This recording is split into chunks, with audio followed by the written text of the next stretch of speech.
Hello, hello, hello. Thank you very much. Good afternoon. People are still arriving, so we're starting a few minutes late. This is the session on other effective area-based conservation measures. So hopefully you've found and come to the right room. I would encourage those who are seating, come up to the front. Don't be shy. It's not church.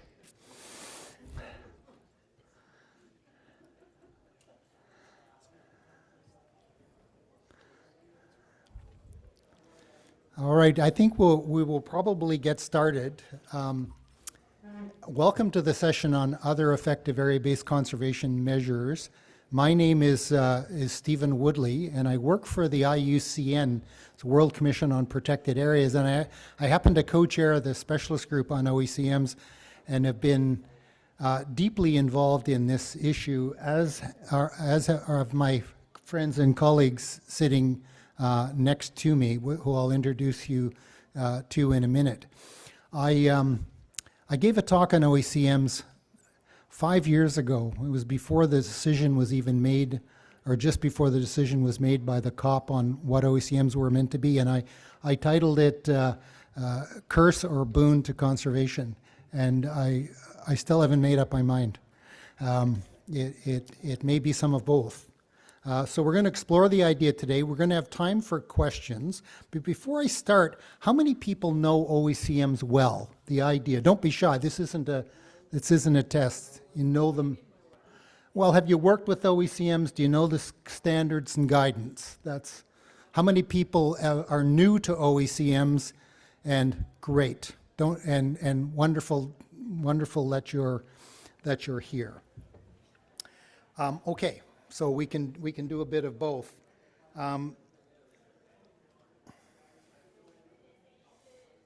So I'll introduce you to the panelists. On my immediate right is Courtney Robertson.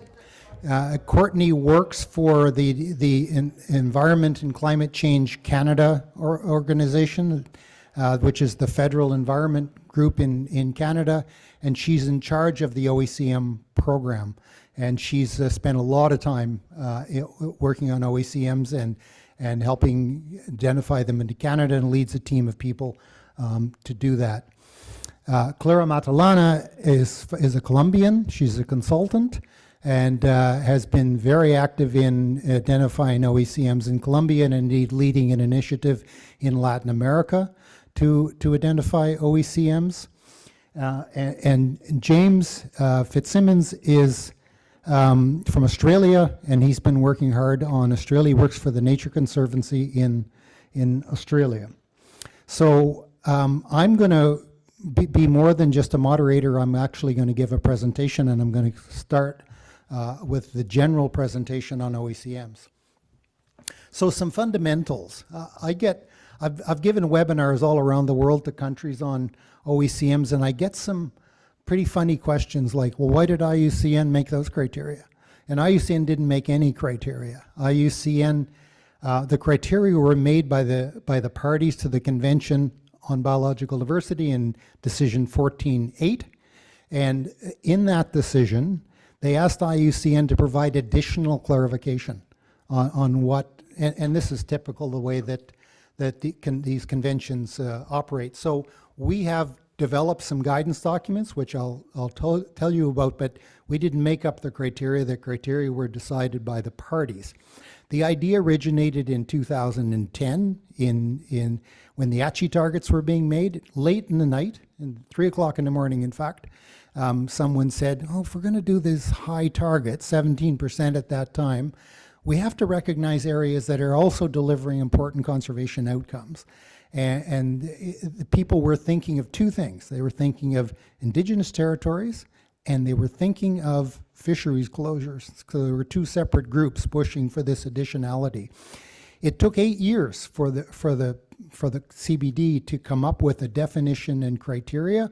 This is the famous decision 14.8. It was only made in 2018. So these are relatively new things, and countries are really struggling to operationalize on and understand what indeed they agreed to. there's some further clarification in Target 3 of the Kunming-Montreal Global Biodiversity Framework, which also clarifies this. So in the decision, 14.8, you can see the definition. It says it's a place, a geographically defined place that's not a protected area, that's delivering positive and sustained long-term outcomes for the in situ conservation of biodiversity. That's the key part. And then there may be other associated values, but they're always associated with biodiversity. So it doesn't matter what the intent is in an OECM as opposed to a protected area, but biodiversity conservation equivalent to protected areas has to be the outcome.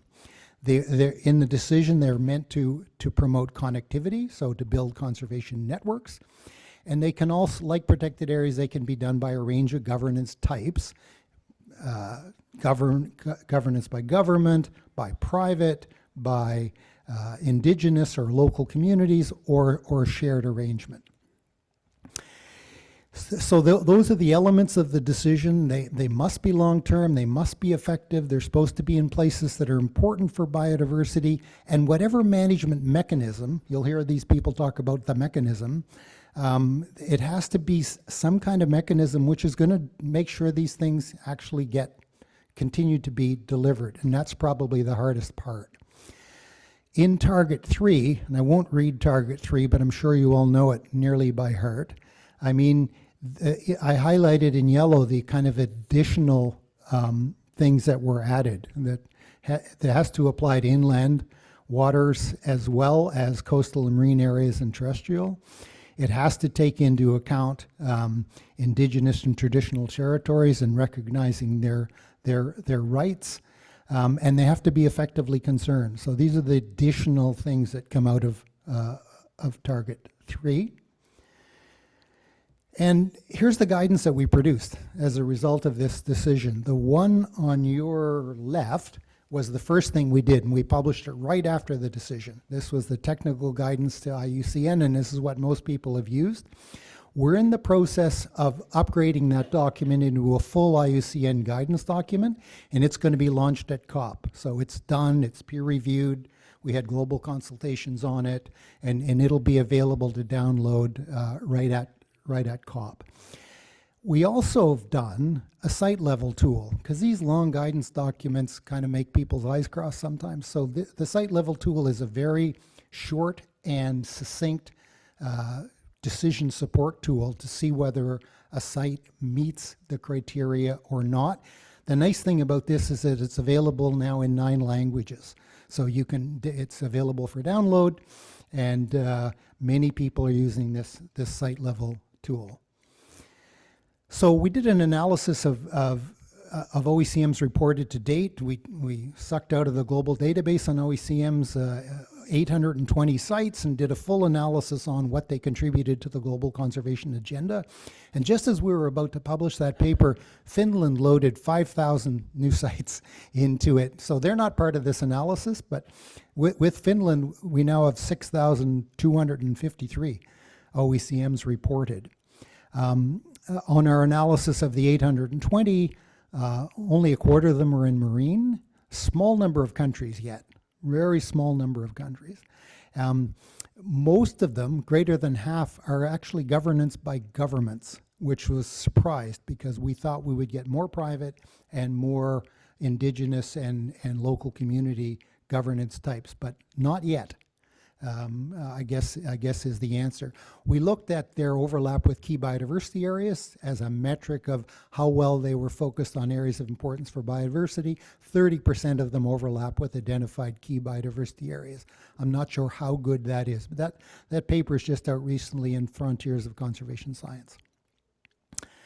So these things come about three different ways, 3 different buckets. They're sometimes ancillary. Like you can have a war grave, like you have a war grave in a fjord where ships were lost in World War II. There's never been any fishing. You have to keep out because it's a war grave.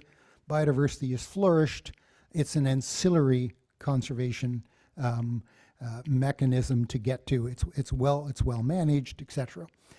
The secondary things are, well, we're doing this for a pretty distinct purpose, and it's related to conservation, but that's not why we set it up. And it's things like watershed protection areas. In Vancouver, there's a watershed protection area for the city of Vancouver, and it's intact forest has high biodiversity values, etc. But many, and to our surprise, many of them are being set up for primary reasons. We want to protect nature, and we're going to use OECMs to do it. So while the original concept of OECMs was to recognize areas that were doing it, we're starting to see now bespoke setup projects to create OECMs based upon the criteria with the belief that it is somehow easier or cheaper than protected areas. We can talk about that. I don't think it is, quite frankly, but there's a lot of movement in that direction. So those are the three buckets that we're seeing. And this leads to this question, are they created or recognized? And really the answer is both. But for either, deciding on the mechanism is the hard part. It just can't be a policy mechanism. You know, my company has a policy of protecting this woodland. There has to be some stronger mechanisms than a mere policy which can be changed at a board meeting. There has to be a regulation, a law, an easement, something like that to give these things a strong enough mechanism so that they can be guaranteed they're going to persist into the longer term. Here's a couple of examples. This is an Indigenous territory which has been a huge restoration project in Indonesia. It is run by Indigenous people, and it is a great example of a hugely important biodiverse forest that's being managed as an OECM. Private wildlife conservancies, a lot of interest in private conservation at this meeting. Private wildlife conservancies in Kenya there's several in other African countries as well, are being reported as OECMs. They could also be protected areas. I mean, these could be privately protected areas.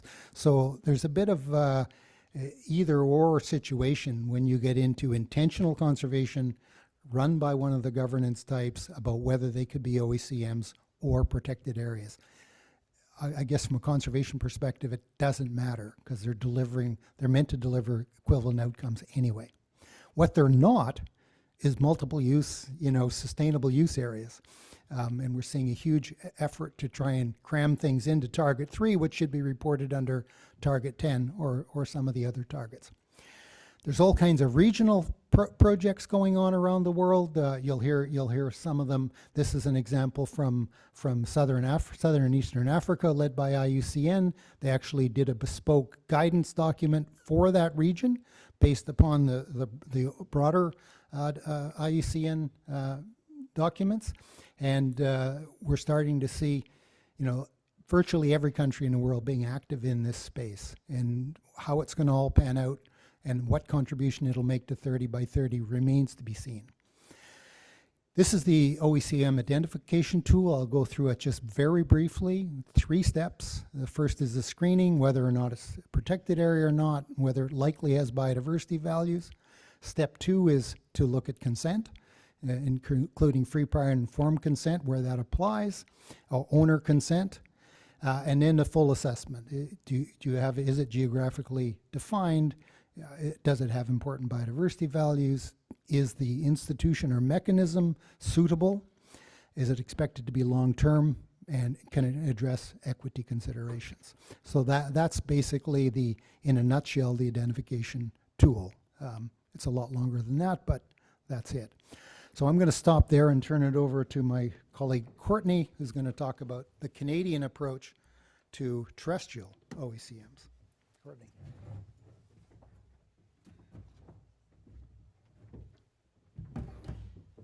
Hi, everyone. So, as mentioned, I'm Courtney Robertson. I work for the federal government in Environment and Climate Change Canada. My team supports partners across the country to identify and recognize areas that are likely OECMs. And so we focus primarily on terrestrial and inland water, and that's what my presentation is focusing on. So Canadian context, for those of you who have come in from abroad and had to travel to Quebec City, you've probably realized Canada is very large. And we have significant responsibility domestically and to the world, given the high natural resources in Canada, freshwater, forest, coastlines, etc. So back in 2016, partners came together across Canada in what we called a pan-Canadian initiative, which meant that we had national governments, sub-national governments, local governments, Indigenous partners, youth, non-government organizations, et cetera, et cetera. And through this process, one of the outcomes was a suite of criteria and a definition for OECMs, agreement to recognize them in Canada, agreement to assess candidate sites and to report sites that were OECMs, both domestically and internationally. And you can see along the side, the right-hand side of the slide, that there are a suite of kind of seminal reports and pieces of guidance that came out of that, including a pan-Canadian decision support tool as well that is reflective somewhat of the international one. This one came out back in 2019. So pan-Canadian definition in Canada aligns with the international definition, and Canada also recognizes and reports interim OECMs. So these are sites that are geographically defined. There's a commitment for the area to become a finalized OECM or a full OECM, and that there are interim protection measures in place. My slides are a little wonky. So currently Canada sits at 13.7% of land and inland water protected or conserved. We track this in what's called the Canadian Protected and Conserved Areas Database. This is our national database that's used for reporting on 30 by 30. And it is populated with protected areas and OECMs. In Canada, as of the end of 2023, we had over 91,000 square kilometers, that's 9 million hectares, of OECMs in Canada. And we are seeing a trend of this continuing to increase. So as of the end of 2020, we had 4 subnational governments that were reporting OECMs in Canada. By the end of 2023, 3 years later, we had 17 organizations. So this included subnational governments, national government departments, and several other organizations, including private landowners that were reporting OECMs. From the end of 2020 to the end of 2023, the number of OECMs reported went from 71 to 241, and we expect that increasing trend to continue as we see new numbers at the end of this calendar year. We do have OECMs reported that are considered to be co-managed by Indigenous governments. What I hear both directly and indirectly from Indigenous partners is generally that they want to talk about Indigenous-led conservation. They don't necessarily want to talk about something labeled as an OECM. So the idea of there being many boxes, you have to check all these criteria and then you maybe fit in this box or that box. That's not necessarily the conversation that I'm hearing that our Indigenous partners want to have. So there's definitely still work to be done on how we come together in the conversations that we're having, given that at the end of the day, the outcomes that we're trying to seek are, very similar. The mechanisms with respect to OECM, so you'll see at the bottom of the slide here, these are all the mechanisms that we have listed in our national database that are in place for existing OECMs. What we're seeing right now, and this is probably because those who are aware of the concept of OECMs and looking on the landscape for OECMs are primarily protected areas practitioners. We're seeing that a lot of the mechanisms in place for OECMs and those that are being reported are very similar to those in place for protected areas. I suspect that as the conversation on OECMs continue in Canada, we're going to see the variety of mechanisms that are in place that are recognized and shown to be effective on conserving biodiversity on the landscape is going to continue to expand. And mechanism stacking is really relevant when we start talking about OECMs. So while often we'll see a protected area that has one really all-encompassing mechanism protecting the site, with OECMs we'll often see sites where maybe there's 3 activities within the site that could negatively impact the biodiversity if not controlled. There might be a different strong mechanism in place for each of those activities that would otherwise occur. So it's not necessarily one mechanism to rule them all. So we've taken a three-pronged approach, really, as we're working on OECMs in Canada. Number one is communication, because the question I still get the most often is, what the heck is an OECM? So communicating what they are, talking about the definitions and criterias and the work that's been done in that is of value, creating, Q&A documents, socializing the concept, really.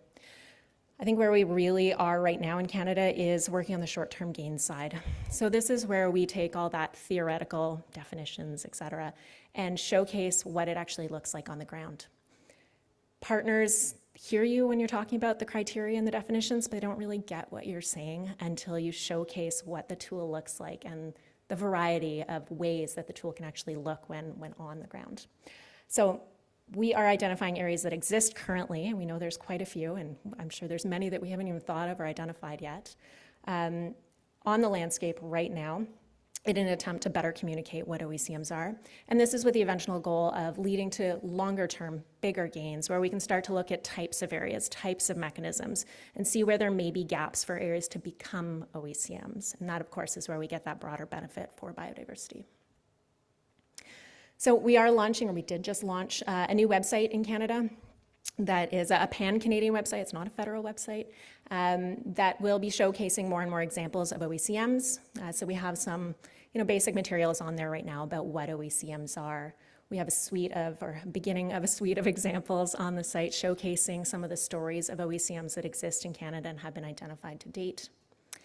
And some documents like frequently asked questions, et cetera, that we share with partners. I think I've hammered this home a little already, but I think one of the most important things really at this stage is telling the stories of OECMs, showcasing what they can look like to really stimulate some of the creativity that we need as we continue to explore this. So we're seeing places or new partners like border security agencies that never would have talked to me before as an environment person, but they're part of the conversation now. And this example is a really interesting one because this was a partner who came to us with a site that they wanted us to take a look at to see if it was an OECM. We used our Canadian tools, we evaluated the site, and we said, no, sorry, there's gaps that would need to be addressed. We handed the assessment back to them, and we did not think we would ever hear from them again, but we did. They came back to us, and not only had they addressed all of the gaps, they'd gone above and beyond and started putting in place new wildlife studies, et cetera, for their sites. So it's a really great example of you can only influence partners who are part of the conversation. We are seeing that culturally important areas as OECMs, so sites where they're being conserved for their significant cultural, historical value and the way that the landscape is being managed, is achieving biodiversity conservation and is expected to do so for the long term. We're seeing drinking water supply areas. So areas, this one, for example, is supplying the water to a local town. And so the way that it is being managed is expected to continue for the long term and we know is achieving biodiversity conservation, but not for biodiversity conservation specifically. We're seeing academic research stations in Canada being reported as OECMs. So these are, again, often kind of for-profit sites in a way, where universities have their students out on the landscape, learning about conservation, experimenting, but overall the way that the sites are being managed, again, is achieving biodiversity conservation for the long term and is expected to continue to do so. One of the earlier examples that we saw in Canada was Canadian Forces Base Shiloh. This is a portion of a military base that is achieving conservation and will do so for the long term based on how it is managed. It's an interesting one given that the management in place, so the kind of exploding of ordinances within the site, has mimicked certain biological processes which have been removed, such as bison wallows on the landscape. And so it's actually stimulating species at risk to be able to continue to persist in these areas. And this is my favorite example right now. So there's a natural cemetery on the west coast of Canada. And it is a site, obviously, it is for the interment of people's loved ones, but the way in which the site is being managed is as a beautiful forest and is a beautiful biodiverse forest. It will continue to be this beautiful biodiverse forest given that there is interment happening there, that we don't expect many activities could occur within the site, and there are mechanisms in place that will continue, that will ensure that it does continue in this way.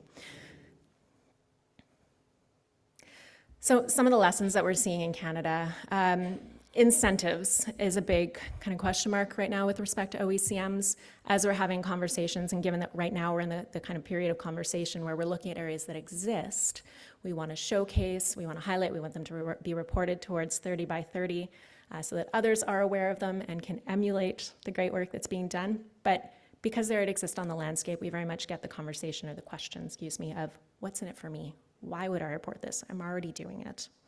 So it's an interesting question to answer. It does showcase that we need more incentives for OECMs in general. And so looking at where they can fit into existing incentive programs that are out there right now is a big area of interest. Also, OECMs don't really fit into protected area funding streams often because they exist for some other reason. So a natural cemetery is a great example of that, where this is a for-profit organization. It probably won't qualify for a lot of types of funding that protected areas would, and yet it's achieving the same conservation outcomes. So there's some interesting discussions that need to be had from the conservation finance perspective. The public criticism side of the discussion is a challenging one in that OECMs are new. Everybody who's working on them is trying really hard to do the best that they can, but we need to leave space for the human side of the conversation in that not everybody's going to get it right the first time they try. And so having discussions with partners bilaterally, multilaterally, as we continue this, versus going out and kind of showcasing maybe a site wasn't the best OECM out there. I think it's going to be really important. It's going to create the more supportive atmosphere for not decreasing the ambition of other partners who are also exploring this and trying to figure out what this looks like on the landscape. And then, as I mentioned, storytelling. I think the storytelling aspect is going to be essential as we continue to move forward. So my takeaway as I continue to work on OECMs is the opportunity that I see here.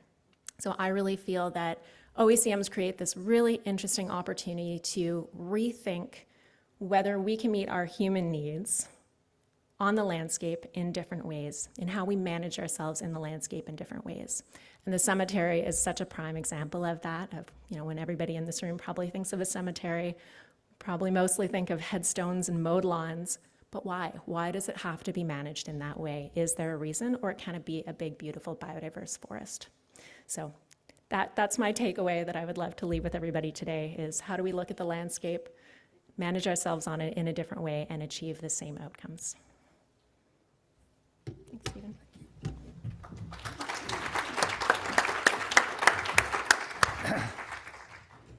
Thank you, Courtney. That was very rich and I think illustrative of most of the points that people need to think about today. James Fitzsimmons.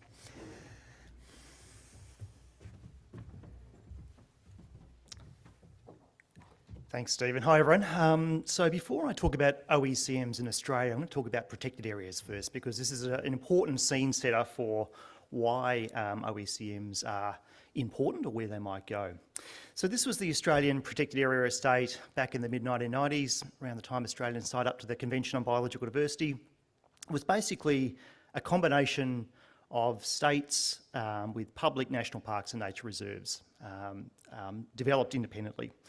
And around this time, the Australian government, the states and territories came together and said, let's have a more robust way of designing a national reserve system, a science-based approach to do that. And we've gone from 7% of the continent in the mid-1990s to 22% today. And we've done this through a fairly expansive view of protected areas and expanding our view beyond the public estate to encompass Indigenous protected areas and privately protected areas. And those latter two categories now collectively make up half of our national reserve system. So a big increase in new categories incorporating new tenures in a short amount of time. And it's all been done through, I guess, good science-based policy that's directed us towards thinking about concepts of comprehensiveness, adequacy and representativeness in the system. And there's fair to say not a whole lot of thinking on OECMs has been done certainly before signing up to the Global Biodiversity Framework. We did a little bit of thinking about this in about 2018, around the time when OECMs were being defined, comparing OECMs and privately protected areas. And we had a little look of that in Australia. But I think it's fair to say that the Australian government, the conservation sector generally, hadn't thought about this too much until about 2022 and 2023, when we think, okay, we've got a 30 by 30 target, what are we going to do to get there? So last year, the Australian government put out this consultation paper looking at principles for OECMs in Australia. And that was followed up by a draft national framework in March this year, and then just a couple of months ago, a finalised national framework for OECM. So the Australian government now has a framework, a policy that guides, directs how OECMs might be considered in the country. And those principles are largely in line with the OECM guidelines that Stephen put up there. So mostly consistent. Well, I think we've got a couple of extra ones in there as well for the Australian context. And we now have just last week was released, a national roadmap for 30 by 30, which recognises protected areas and OECMs as critical ways for Australia to achieve that 30 by 30 outcome. It's fair to say, though, it hasn't all been necessarily smooth sailing. When the draft framework for OECMs was released by the Australian government, a new reference to longevity was added, and that was an intent to manage for 25 years qualified as an OECM. Now, that was at odds with global guidance on protected areas, and they referenced the IUCN's privately protected areas guidance to justify that. It was at odds with both the global guidance, but also at odds with Australian national policy. So we pushed back a bit on that to highlight why that's actually not the case, that long-term is written into the OECM guidance, and that's what should be maintained. And just recently, we with the IUCN and with colleagues on the IUCN Privately Protected Area Specialist Group, put out this note, which is probably worth consulting, that talks about those issues of long-term for OECMs. Good news is the Australian government changed their mind on that, and long-term now is 99 years plus, if not in perpetuity, in Australia, and so that's been re-embedded in Australian policy. What we did for the last 3 years, though, was actually look at not only policy issues in Australia for OECMs, but a range of different categories. People often ask about what actually qualifies as an OECM in your country, and we sort of wanted to start going through those different land use types. And we used a filter in Australia for land tenure, the logical, legal or other effective protection mechanisms, but also that issue of longevity as a filter for looking at different land use types. So what might qualify? Well, in some states in Australia, there's a bunch of what we call reserves, often managed by the parks agencies, that anyone would think were protected areas, but they're simply not reported as protected areas. They might have a slight emphasis on recreation over conservation, for instance, but they're largely intact native vegetation managed exactly the same way as the rest of the public estate. And so these would logically qualify as an OECM if they're not already considered a protected area. In Australia, most local governments have important areas, often of small but sometimes significant native vegetation managed for conservation in an urban setting or a semi-urban setting. These typically do not get counted as part of our protected area estate and would logically qualify as OECMs if they're not counted as protected areas. Defence lands, another one we often hear about, and indeed Australia has quite extensive areas of defence lands for training areas, often in remote, intact and highly significant areas. And indeed when Australia released its framework on OECMs, they also talked about the first one to be considered for this process is Yampi Sound up in the northwest of Australia. A really important property, and it's in a partnership with the Australian Wildlife Conservancy, a big land trust in Australia who's been doing some work on there, looking at increasing biodiversity values in this part of the world. So there's significant opportunities in the defence estate in Australia, due largely to some really big holdings. There's millions of hectares of defence lands in Australia, largely intact. Water supply reserves, as Stephen mentioned, are another one. Again, often in many parts of the country, these are areas of native vegetation set aside often permanently under water legislation for the purpose of maintaining that vegetation there to supply water to cities, to rural communities. And their purpose is long-term. We're not losing water anywhere quickly. We want to keep this. And so these would definitely be considered OECMs, but they could also be considered protected areas. And in many parts of the country, we've seen water supply reserves that have been set aside have been often designated as national parks after. So those two things can coexist. So they could be either or.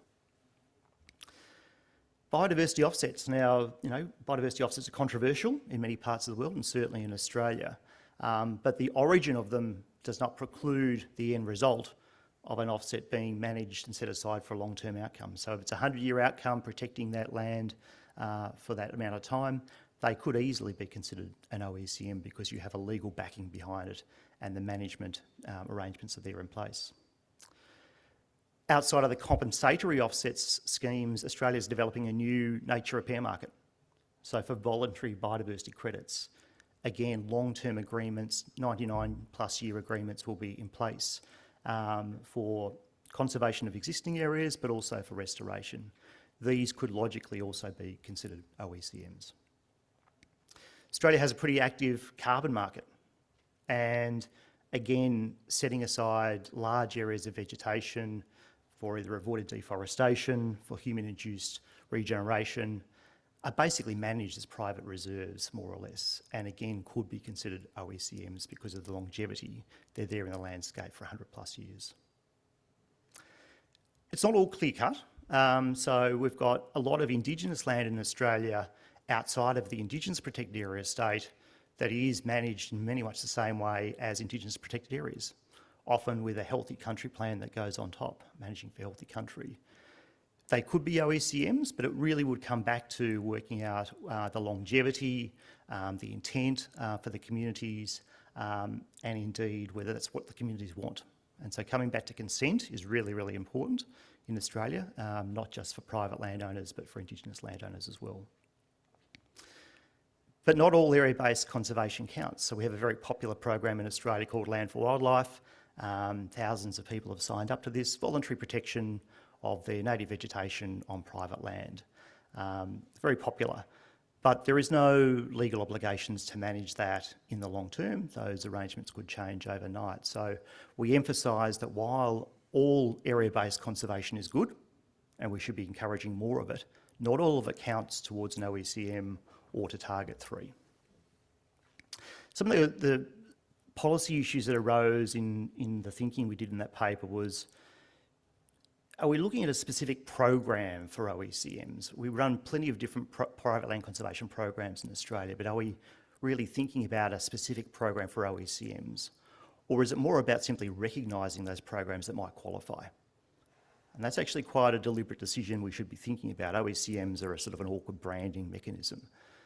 Other mechanisms are much more known in the landscape. Do we focus on those and simply qualify those as OECMs? So there's some decisions there that we need to make. Thinking about protected area designation, and if we classify something as an OECM, is that going to preclude it becoming a protected area in future? Because the government might say, well, we already count it. Why would we give any more money for a new IPA, for instance, if it's already an OECM? So there's some things there we should be thinking about carefully before we should rush into the OECM route to think about, are there perverse outcomes here that are going to be problematic for landowners if they sign up to an OECM or qualify as an OECM or recognise as an OECM? And let's make sure we're thinking about that early in the policy piece for all the nations we're working on. We put out this report late last year looking at pathways towards 30 by 30 in Australia. We recognised OECMs as a potential contributor to that, but we emphasised that we saw 4 key pathways to get to 30 by 30, and that was really scaling up, I guess, that broad suite of tools we already have in the toolkit in Australia on public, private and Indigenous land, which will get us there. It's going to take quite a while for OECMs to start as a real thing in Australia. So if we're serious about 30 by 30, let's emphasise those programs work well and sort of incubate OECMs over time. And I think that's it for me, Stephen. Thank you.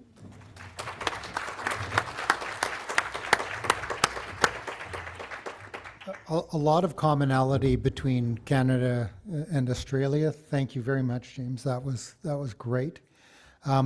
We originally were going to have a 4th speaker at this session. Rushi Pant was going to come from India and talk about what was going on with OECMs in India, but she ran into a visa issue at the last minute and unfortunately wasn't able to round out the panel. So we didn't want to load it with only countries that had more resources to do this kind of national level planning. Now we're going to hear from Colombia. So Clara, over to you. Gracias. Thank you. Good afternoon to everybody. I am very glad to be here with you. I'm going to share with you today the experience on Colombia, on how we have applied the OECM framework and some lessons learned. Also, I'm going to talk about some insights from the Latin American region that we have been working with. I am part of the IUCN specialist group, and I act as the focal point for the Caribbean and Latin American region on this topic. So basically, I would like to highlight that, well, Colombia is a mega diverse country that could be very good. We have more than 53,000 species, and still we are finding some new ones. So that makes us very responsible about biodiversity conservation. We are not so big as Canada or the USA or Australia. We are a small country, but we have a very big diversity of ecosystems, and also we have a long history of political and social conflicts. So that's make conservation a little bit difficult. But on the other hand, we have a very active and empowered civil society and communities in the territories. So we have a lot of processes going on in the country. Also, Colombia is recognized to have a very strong environmental regulatory framework. We have a very consolidated protected area system. We have more than 1,000 protected areas. That includes categories managed by the government, but also Colombia recognized private reserves as part of the protected area system. So we have a wide range of conservation strategies in the protected area system. But also, because we have this kind of diversity, we also have a very big diversity of conservation strategies that we have been recognizing through the years. We have a story of more than 100 years on private strategies. So the country recognizes some private reserves that are not included in the protected area systems. We have other measures that perhaps you are discussing in this Congress a lot, like the leases, usufructs, will trusts, conservation agreements that are managed by private actors. But also we have a lot of areas that are public areas that have conservation outcomes but are not recognized as protected areas, such as watershed protective areas. We have also some local protected areas that are not part of the national protected area system, forest reserves, and other special ecosystems areas that are considered very important to protect. And we have many community conserved areas. 3% of the country is recognized as indigenous territory. And also we have a large population of Afro-Colombian communities that are in the 10% of the territories. Also, Colombia is a very rural country, so we have a lot of farmers' reserves that constitute a strategy for productivity, but also we are seeing that in those places there is going on conservation of biodiversity. And also we have a lot of international designations. We have biosphere reserves, we have Ramsar sites, we have KBAs. So we have identified more than 50,000 types of these kind of strategies, different and protected areas. So when the discussion about the OECM start globally, Colombia started to think about this framework because some of these areas that I just mentioned were recognized in the territory as what we used to call complementary conservation strategies for the protected area systems. Even though we have a very complete protected area system, there are some ecosystems that are not included in this system. Also, there are some protected areas that are not well connected. In a study of the 2019, the result is that only 42% of the protected areas are well connected. Also, we saw as a country the opportunity to recognize the role of different communities, also private owners and local governments on conservation. Because as I mentioned, the protected area system only includes categories of public and private governance. So also, the OECM framework was seen as an opportunity to evaluate the effectiveness of all of these strategies that were already considered in the country, and very important to include these strategies in different environmental policies. So in 2018, Colombia was one of the first countries to apply the OECM criteria. We started working in a project funded by the Small Grant Program of the PNUD, implemented by several organizations in the countries, and the project aimed to identify some of these OECMs, analyze those OECMs, applying the criteria with the stakeholders of the areas, also to analyze the information and to identify some aspect that could be strengthening in those sites. And one of the main objectives of this project was to define a route for reporting the OECMs to the WCMC database on protected and OECMs. So what we did was to apply the criteria to some of the areas. We adapted the guidelines from the IUCN to the Colombian context. In that moment, the site level tool wasn't released yet. So what we did is, doing this adaptation, we formulate some questions that allowed us to gather the information necessary to see if the OECMs will comply with all the criteria.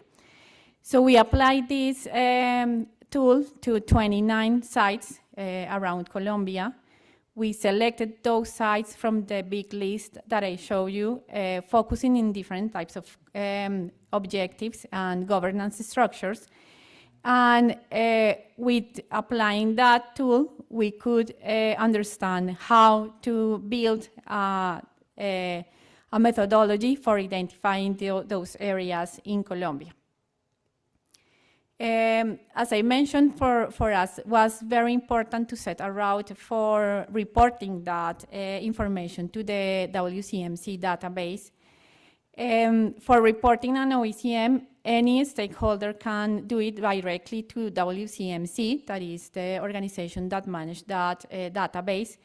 But we, as a country, thought in that moment that it was better to have a route with more participation. So we create this route with a facilitator group confirmed by the Ministry of Environment, Fundación Natura, that is a local NGO, and Humboldt Institute, that is the institute in charge of biodiversity research in the country. And what we also did is to have a group of externals, verifiers for those areas, so we can have some insights from many people that work in the conservation strategies and that are experts on different governance types. So this route worked, and it was based on the manual that WCMC have for this reporting process. And we start applying this route for some of the areas that we had already identified. In the first year, when we were working with this project, we started reporting the areas in a very slow pace. We reported a first area that is municipality park that is in the Amazon and is very important for biodiversity and for the connectivity of the protected areas of the region. But in 2022, the government was committed to achieve the 30% target by the end of that year. So at the end of 2022, we had reported 55 areas as OECMs in the database. So what happened there is that the Ministry of Environment decided in that moment not to follow up the route that we earlier proposed. And I think one of the issues here is that we didn't have a legal framework for that route, but it was adopted as an internal procedure of the Ministry of Environment. So the lack of a legal framework allowed to not to follow this procedure and to skip some of the steps that we propose about, for example, having the externals verifiers. So at the end, we find that perhaps many of the 55 areas reported are right now not complying with all the criteria. There was some difficulties identifying type of governance. For example, some areas that perhaps are shared governance are reported as public governance, such as the biosphere reserves or Ramsar sites. Even some of those areas are overlapped with indigenous territories. So it was difficult to link the governance structure to the conservation and the long term of these areas. And also some of these areas lack FPIC process. Not all the stakeholders were taken into account when reporting this area because this issue about the type of governance.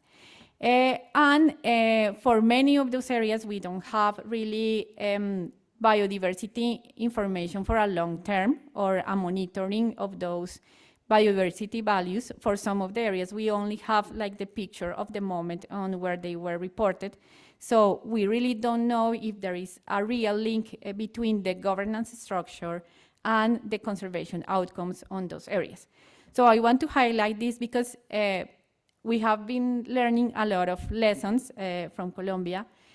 We know that this allowed the government to show that we complied with the target of the 30%. We now have 28% of terrestrial areas included in the database and more than 40% of marine areas in this report.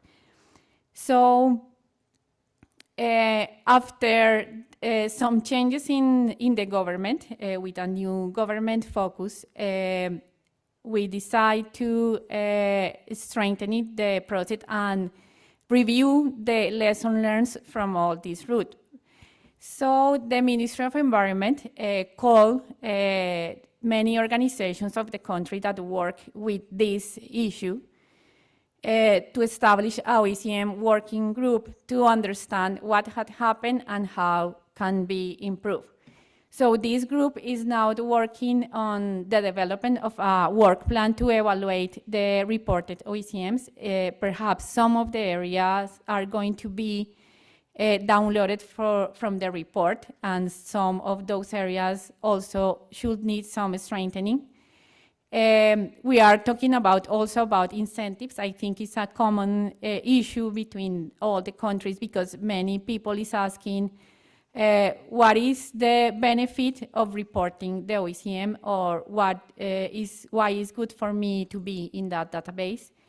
And we are working in some adjustment of the reporting procedure to make it be more more complete and to have these verifiers with capacity building so they can really understand the concept of OECM, and we can have more analysis on the criteria and be sure that we are reporting areas that complied with the criteria.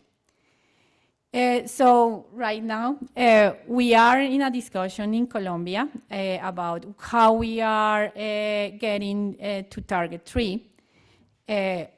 Colombia, as I already mentioned, has a very strong protected area system. We are working in these OECMs, but now we are also talking about the indigenous and the ancestral territories. Some of the communities think that the OECM term could be confusing for some of the communities, and they prefer to be recognized as indigenous territories, but some of them have already been recognized as OECM in the protected, in the report, in the database of OECM. So there is still a discussion if those territories could be or not OECMs. And there is an establishment of a national interethnic table for discussing this that is going to be part of the discussion of the COP16 because the communities want their territories to be recognized for conservation. Regarding Latin America, we have been working with several organizations also to strengthening the process in the countries. The countries are in different phases of the implementation of the OECM framework, but I would like to highlight here that last month in September, we were on a meeting in Lima with several organizations working on OECMs. The governments didn't participate, but we propose a collaborative agenda with some priorities for the region, and those priorities are based on all the lessons that the countries of the regions are learning about these processes.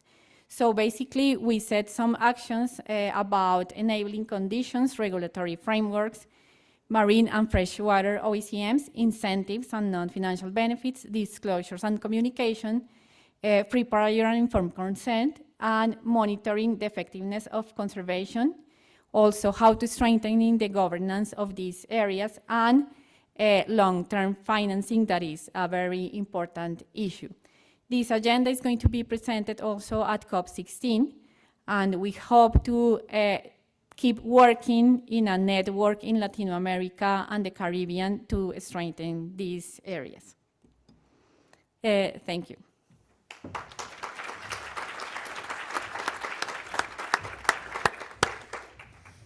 Muchas gracias, Clara. I'm always impressed by Colombia and the work that's going on in conservation, so thank you for sharing that with us.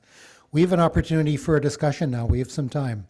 And so I have a, if you guys can share one mic, I'll move the other around. Is there another microphone in the room? 2? Okay. Will you guys move them around or should I? Okay, I will move them around. So, we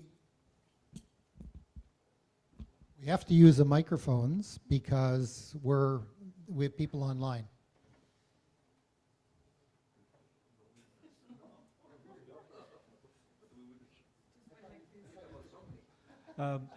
Jeff Westcott from Melbourne, Australia. Using OCMs in coastal waters, where the contested role of marine protected areas has been very obvious, and the battle between fisheries and conservation is rife, and James and I know this well. So it's to all the panel. What is the future value of those OECMs maybe in helping with that conflict and getting more protection? I'll have a quick answer to that. So most of the analysis for Australia we did was on land, I think it's fair to say. We looked at fisheries closures and determined that perhaps long-term could qualify. But likewise in Australia, we have the full suite of different marine protected area tools as well, and different zonings there to perhaps do the job as well. So it's a good question, it's an open question, but I think again it comes down to longevity, and the outcomes are really important. So I'll add one thing, and that's FAO has put out a separate guidance document, and they were also asked by the CBD to provide guidance. They put out a guidance document on fisheries, and not that there should be fisheries in OECMs, but as a result of fisheries management, there's many closure areas, et cetera, et cetera. So they put out a very good and detailed guidance for fisheries-based OECMs. It should be really fisheries management systems-based, not to be confused. But the whole question of, there's all kinds of protected areas which really aren't protected areas. And we have to set that aside. I mean, we're trying, what Target 3 says for the very first time is that both protected areas and OECM should be effective. And that's the first time we've said that, not management effectiveness, biodiversity effectiveness. So that puts a whole new emphasis on effectiveness, and countries really have to up their game, not just to add more area, but to up their game on what they're protecting now and make sure that it's truly effective conservation. And we stop the nonsense of having more dragging in the UK inside marine protected areas than outside. So if that's helpful. I had first question here, and then I'll go to you. Hi. Well, I think the first time I heard about, well, my name is Hernán Mladenich. I am from the ILCN representative for Latin America. The first time I heard about OECMs was through a Colombian colleague, so I know that they have been working with that for a long time. But my concerns are, if OECMs are a category that basically is where you put everything else that doesn't fit, anywhere else, like the traditional conservation categories as national parks and national reserves, and natural monuments. And so, for example, when you look at the Planet Protected report, where it shows the advancement of, basically the OECMs are very blurred category. Things like private protected areas or privately protected areas are not considered as a category, which maybe is playing a very important role under the OECMs. The other thing is that who is certifying the effectiveness part of the conservation? Because maybe we are going, today we are about we are almost reached the IG goal that was set 13 years ago. We are almost about 17%. And we have to move in the next 6 years to 30%. How and are we going to fill that gap? And so there will be a lot of pressure from governments, to fill that gap, and maybe they are going to name anything protected area. So who is going to certify those areas named as OECMs are actually protected? Correct. Don't stand in front of the speaker, Stephen. Clara or Courtney, do you want to take a stab at that very challenging question? There's a lot to unpack there. Thank you for the question.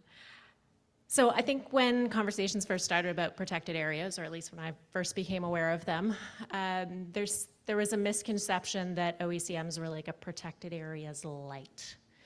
But as Stephen mentioned, as the targets have evolved and as conversations have evolved, it's become very clear that OECMs must be effective in conserving biodiversity. Bottom line, it's about outcomes.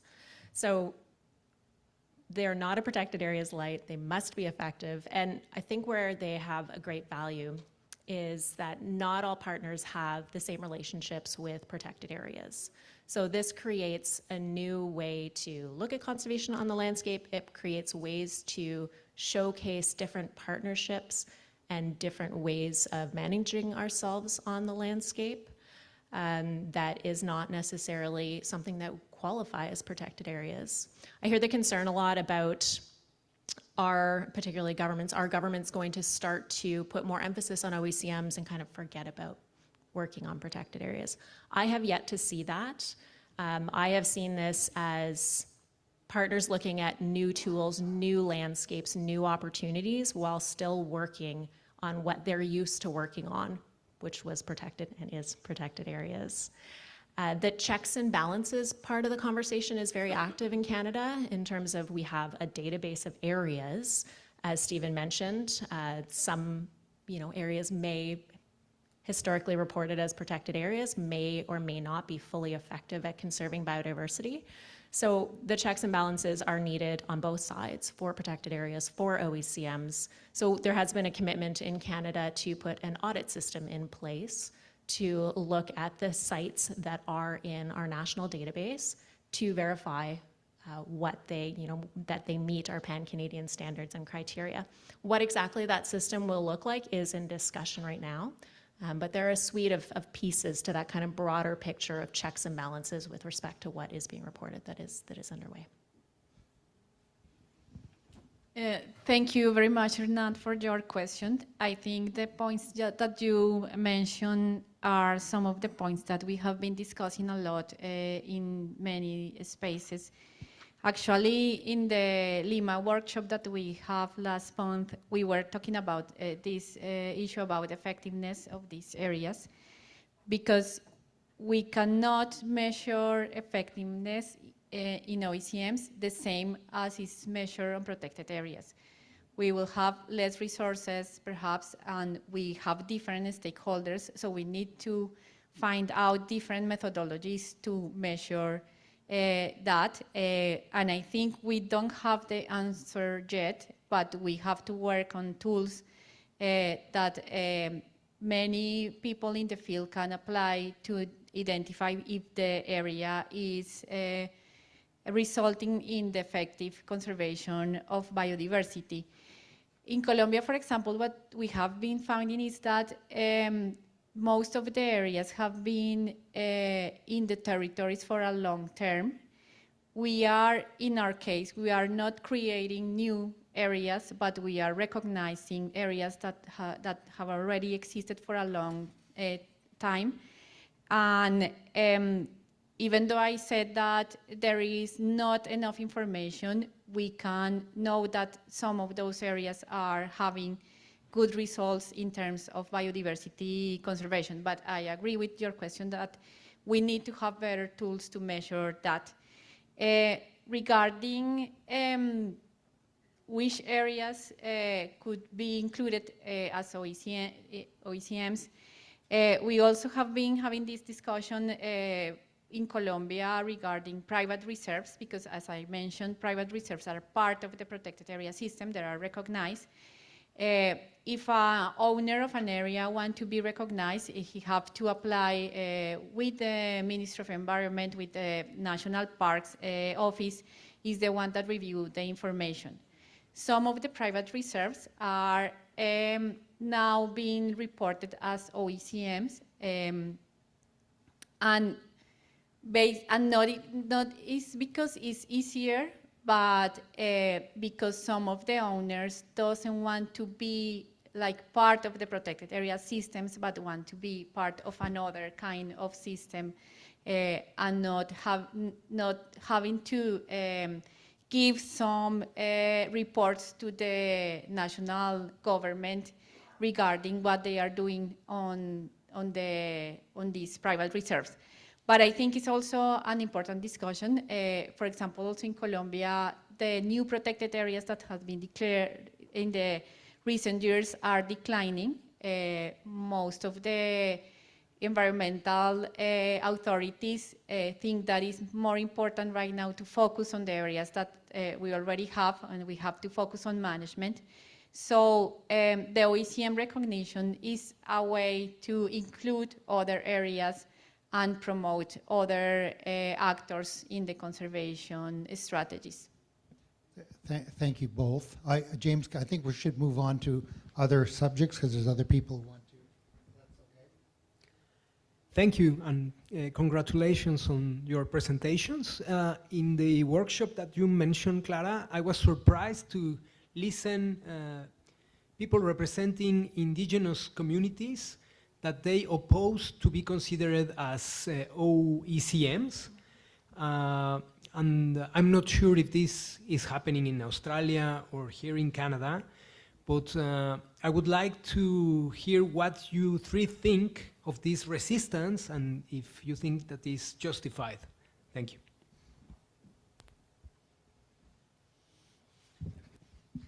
I'll say Australia, we haven't really tested that yet. So the Australian government's just released their OECM framework, so they haven't necessarily gone out talking to communities about that.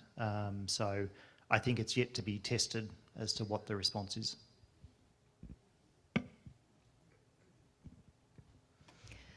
So in Canada, I mean, we hear a variety of opinions, obviously. Different Indigenous partners have different views of the topic. But I'd say the majority of what I'm hearing has less to do with whether or not they like the concept of an OECM, and more, as I was mentioning, that we are dividing up the concept of conservation into different buckets versus necessarily looking at it as a whole is the perception. And so the idea of being put into another bucket of OECMs, of being categorized into something is not necessarily appealing. We're putting a label on it. When I start talking with partners about what it means, what an OECM means in terms of what it is, what it does on the landscape, that conversation is often very different. So it's not necessarily the concept of OECMs that some of our partners are saying is not appealing to them, but it's the labels that we're putting on it, the way that we're bringing it forward. That's often one of the big challenges. I don't know how we solve that at this stage other than continuing to work with our partners to find the right way to showcase the great conservation work that is happening on Indigenous-led conservation and co-led conservation in Canada. I'll just add one thing and then we should move on to another question. In 2010, there was this brilliant Indigenous leader who was pushing for OECMs to recognize Indigenous territories. And I recently ran into her at a meeting and I said, so you don't want to be OECMs, what happened? And because she argued for it in 2010, she said, well, we didn't know you were going to lump in military bases and watersheds. We don't want to be associated with that stuff. Courtney mentioned this. And at the last, in Montreal, at the last COP, there was this agreement to kind of crack the door open to this third path. And I think that there will be a lot of discussion about that in Cali, and we may have a full third path. The concern is that we don't want to spend 8 years developing criteria and definition for what an Indigenous territory is, because it's different in different countries of the world. But anyway, we should move on. Who? Yes, 1 and 2. Merci. I'd like to hear more maybe about what is long-term.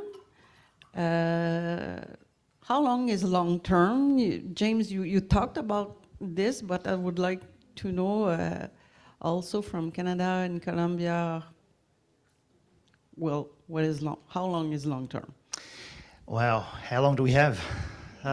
So I'd encourage you to read the technical note, the OECM technical note. Look, it's tricky. So the intent, of course, is that it's there in perpetuity. That's the intent. Now, obviously, getting that down legally is challenging in many parts of the world, and rightly so. So in the privately protected area guidance, there was reference to it being long-term in perpetuity, but for countries where you couldn't achieve that through legal mechanisms, that 25 years, as long as there's an intention to go beyond that, could be considered the minimum baseline. And that's been perhaps misinterpreted by some countries around what that means. So in Australia, for instance, we had long-term policy around 100 years plus for privately protected areas as part of our framework.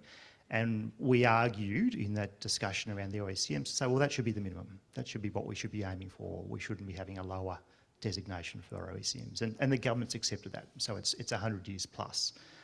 So really it is, though, it's about multi-generation. The intent is for long term, not a set term, perhaps within a generation. So for OECMs, therefore, when we think about the underlying legal tenure, that's important. So for government land, long term can be, way off into the distance. For private land, unless you've got something that's going to withstand changes of ownership or intention of a private landowner, it's quite hard to just accept an intent to manage long term if there's nothing there. If they die tomorrow, if they hand it over to the kids, for instance, those intentions can change quite quickly. So if we are serious about long term, we're probably going to need more than just intent to do it. So Clara and Courtney, anything you need to add to that question, or can we move on? Yes, I have a comment on that one. I think it also depends on the kind of governance that the area have. And for example, in Colombia, what we did is to measure what kind of tool of instruments could end on the area being for a long term. It's different when you have a private areas. There are some instruments such as family wills or other instruments that allows the area to be for a long term. And there are other public areas that are already recognized by laws, decrees, or something that cannot be reverted. So yeah, I think basically it depends on the kind of governance of the area. Just quickly, because this is probably, after the what's an OECM, this is probably the question that we get the most often is how long is long term? And as was mentioned, governance, it becomes really important in the conversation because not everybody who may be advancing an OECM actually has access to mechanisms that are forever. So the intent of the partner for their site and the history of the partner has to be taken into account when we're looking at if there's an expectation that the area will be set aside long term. And if we start to look at assigning specific numbers, we could have a forestry deferral for 100 years. 100 years is a really long time, but we know that at the end of that, maybe all of that's intended to be cut down. We might have a partner who we know has access to certain mechanisms, but there's a review period that has to happen every 5 years based on their management plans. And so based on their history and based on their intent, we fully expect that this site will be there forever as it currently is, but they have to go through that process for every 5 years, which isn't very long. So it's often quite site dependent and partner dependent as well. All right, thank you very much. Hope that answered your question. Over to you. My name is Guy Greenaway. I'm with the Corvus Centre for Conservation Policy here in Canada. But my question is for James and Clara, or actually, if you could just comment or reflect on this. As Courtney referenced, some of the challenges that we have with OECMs in Canada relate to the perception of them. And when we started down this pathway, notwithstanding the late night Aichi meeting, those kinds of concepts were being discussed long before that. And of course, when it went into the CBD, it didn't have any capital letters on it. It was all small letters. It wasn't supposed to be a designation. It was just, we're talking about these other things. When we came to operationalize it here, it was the public protected areas people who largely did the creation of the assessment mechanisms and that sort of thing. And there has been this kind of perception, like as Courtney referenced, conservation light or protected area light, without a recognition that many people chose these things because they are so much more effective than public protected areas. And it's not a comment on the OECMs or private protected areas as much as it is a comment on our perhaps misplaced certainty about our public protected areas and just how certain it is that they will endure. I noticed in both your presentations, you talked a lot about private protected areas being really fully integrated into the work that you guys are doing. We don't have that here. We still have that sort of side-eye look at anything that's municipal, anything that's private, anything that's corporate. It's a lesser thing. And it seems like you guys have managed to adapt to that or work with that, and I'd love to hear your insights on that. Thanks, it's a great question. And to some extent, that does influence where OECMs sit, because we have taken an expansive approach in Australia to fully encompass Indigenous and privately protected areas as 3 discrete ways of doing it. So Where OECMs fit in that, it's probably, it's a question mark. What niche is it filling? Because to some extent, we've got most of the country covered to some extent with these 3 different mechanisms that could encompass all different land tenures already. And so for us, there is a question about what is the role of OECMs and how much contributions it's actually going to make. You're right. I mean, I used to work in government in Victoria and Australia, and there was a bit of perception that privately protected areas weren't nearly as good as the public estate. And it's possibly still there, but absolutely conservation covenants, the way that the federal government's funded the growth of the land trust sector through helping them buy land through 2/3 of the purchase price has fully integrated those different mechanisms, recognising that we weren't going to be able to establish national parks across most of the country, and nor would that be desirable. How do we work with the landowners, be they First Nations or private, to help them achieve their conservation goals with mechanisms that suited those tenures? And that was a very deliberate approach for us. Claire, if you could just give us a short answer, we'll can squeeze one more question in before our time is up. Okay, yes, I think regarding private areas in Colombia, as I have mentioned, there is a very big interest on being recognized, either as a protected area or as an OECM, because we have this long movement of private owners in all of the country territory. So it has not been so difficult to talk about this term. Sometimes the term could be confusing because no one's want to be like the other type of conservation strategy. There are some countries in Latin America that are changing the denomination, but yeah, one of the most interesting stakeholders to report OECMs right now are the private actors. Okay, hi, I'm up here because I don't see you because of the columns. Yeah, I just want to touch on that point. I think it's very important because I would delete the O. I would just say effective conservation measures, because sometimes it depends on the purpose. Because, for example, in Chile, I'm from Chile, Roberto Peralta, sometimes you can set up a conservation easement, we call them the derecho real, but you don't have protection against mining concessions. But if you have a servitude and an environmental impact resolution, you get a more effective protection against mining concessions. Sometimes you don't need the official type of protection, but there are those quotation other which are really needed instead of the other one.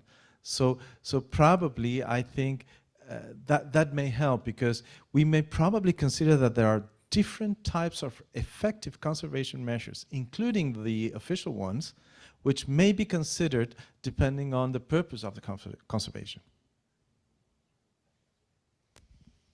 Anybody want to take that on?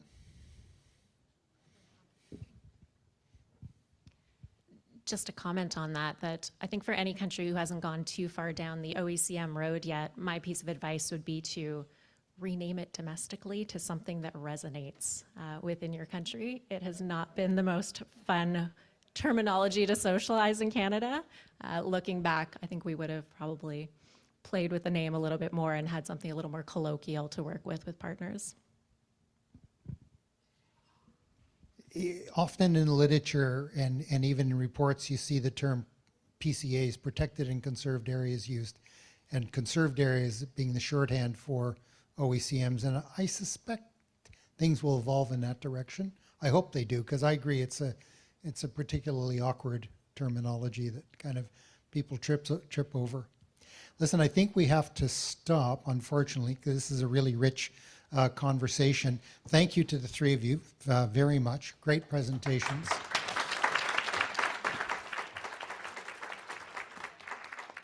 And thank you all for coming, and I'm sure any of us would be open to being buttonholed to have more conversations on OECMs, conserved areas.